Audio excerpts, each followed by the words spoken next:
افغانستان تو فکر میکنن که ملامت ماستیم.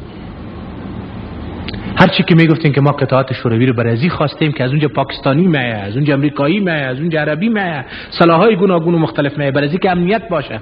مردم قبول نمیکرد، میگفت نه شما مجرم هستین، شوروی ها را آوردین کشور ما را اشغال کردن و بکشین شوروی ها را از اینجا.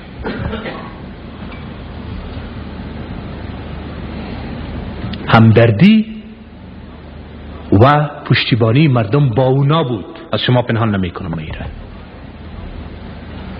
و اگر این وطن ارتباط می داشتن، سران تنظیم ها را میگم،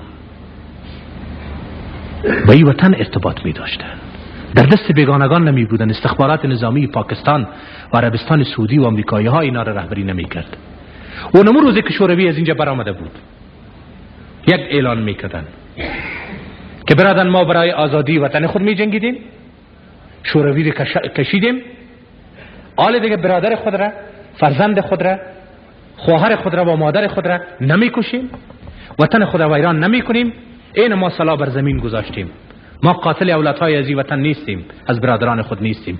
نجیب انتخابات اعلان کرده، ما میریم که تش انتخابات میکنیم. و برای شما می آمد و می گفتن که ما آزادی شما را گرفتیم، ما شما را دیگر نکشتیم، بگوین برای کی رای میتین، بگوین برای کی رای میدادین. اکثریتتان برای همون رای میدادین. مگر استقلال خود نداشتن، آزادی نداشتن، غلامان شده بودن. اونا اجازه ندادن برش. گفت نه، ملکت برو ویران کو، اسلامت برباد کو، عزت و ننگ و ناموست را لیلام کو.